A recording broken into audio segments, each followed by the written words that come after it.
And what I found over the years is, there's a lot of different planning approaches. It's not necessarily that there's one that's right or wrong. What I found, and many of my clients have found as well, is that this process, which we call the bucket plan, is the best approach from a combination of simplicity and comprehensiveness, right? There's plenty of things that are simple, but then there's unaddressed gaps and unaddressed problems. So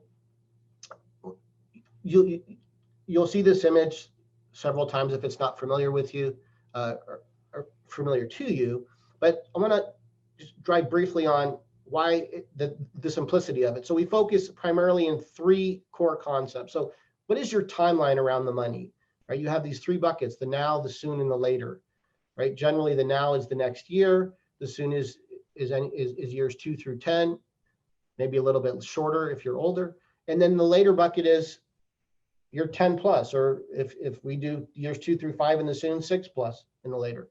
But so that's the timeline. When are you going to need this money is so important, and what's the best choice for this money? What's the purpose? Is it a growth strategy? Is it an income strategy? Is it a protection strategy? Is it a legacy strategy? Is it a combination of those things?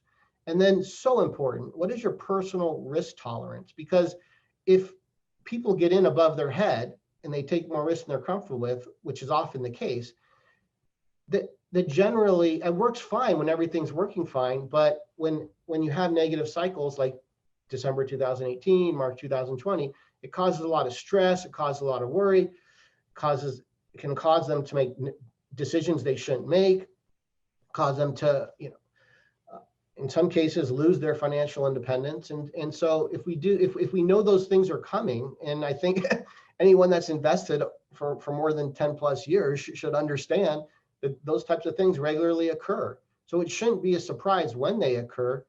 It's just hard to predict exactly how the frequency of them, when exactly, how long it's going to take to recover, and all those other things. So if you like this bucket plan concept, there is a book that's very narrative about it. It's a great read. Obviously, I'm also a certified advisor in this planning process. We have a customized version. So for people that meet with me, or I generally give, if I think it could add value for them, I generally give a copy of the book. If you're watching this on the recording, you can also just go get it on Amazon, the non-customized version. Also for our clients, if you have a friend or family member that you think could benefit from this, we're always happy to provide a copy of the book for you to share with them. So the bucket plan process, this 6-step process, and when we talk about the money cycle, it's the accumulation years, right? The protection years, and the distribution years. The protection years are generally the years 5 years before retirement, 5 years into retirement. And there's often a lot of similarity between the protection years and the distribution years, but they are so different, those two time frames, than the accumulation years. So it's important to understand that. I just briefly highlighted the philosophy, and then obviously you can't create a plan for someone unless you know the details of their situation, what sort of income gap they may have in retirement if they're not already retired, their personal volatility, comfort with risk and uncertainty, and then we can create their bucket plan. So what you're going to, you're going to experience 3 example bucket plans, but before we get into that, when you're working with an independent advisor, they don't care what the tools that we're going to use are, right? When you're working with more of a broker or a salesperson that have limited tools, they may only have 2 or 3 or 4 tools that they're licensed for, that they're familiar with, that they recommend. I think it's much more likely to have negative outcomes because it creates an increased likelihood that it's not the right tool for you. It's just, that's what they sell. That's what they use. So there's a lot of different tools here. There's 14 of them here. There's a few that aren't on here as well that could work. But the main thing to understand, and we're going to talk a little bit about, stocks and bonds are typically the most popular, especially during the accumulation years. And again, the challenge becomes for a lot of people is when they're approaching the protection years, approaching retirement, in retirement, the distribution years, is how do we adjust? And to what degree do we adjust, and what do we adjust to, right? I call it de-risking, right? If we're going down the pyramid, right? We're having less money in things that are up here and more money in things that are down here. And often the challenge, there's a lot of confusion around that, right? Because there's a lot, if you're working with an investment only advisor, a lot of times they don't want to lose that business. So they're less likely to tell you, right?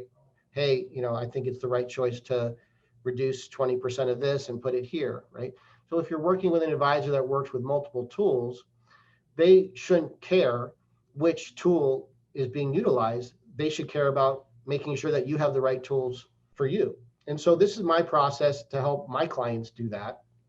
And so I can't give to people ask, what do you think I should do? And, do you think this is good? And it's like, well, maybe, I don't know, like until we have a lot more conversation. I mean, how can you really, give appropriate advice? So there's just too much general advice out there, and it's worse because of the internet and the information age. And, you can find good and bad about any one of these different tools, right?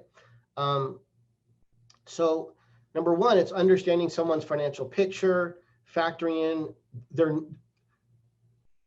liquidity needs. So liquidity is access to your money. So there's, for example, things like, so real estate could be a great investment tool, but if you need money quickly, it might be one of the worst ones, right?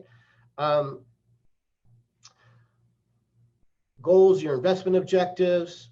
Again, we talked to that'll make I'll share with you, one of the worksheets we use to help understand that. But again, is it a growth? Is it protection? Is taxes, and is income down the road? What's going on? What are we trying to achieve? Personal risk tolerance, and then risk capacity. I hope you found the video helpful. If you'd like more great resources from me, click the link below or go to the homepage of our website and access 3 pillars of a successful retirement plan. A great simple checklist. Make sure you're aware of the areas to help you successfully get to and through retirement. Additionally, if you'd like to join our Financial Stay Informed community, you'll receive an e-newsletters from us, as well as invitations to local events and webinars that we're holding throughout the year.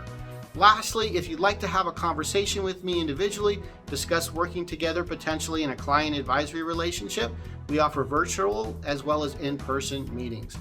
Thanks, take care. I'll look forward to seeing you in future videos.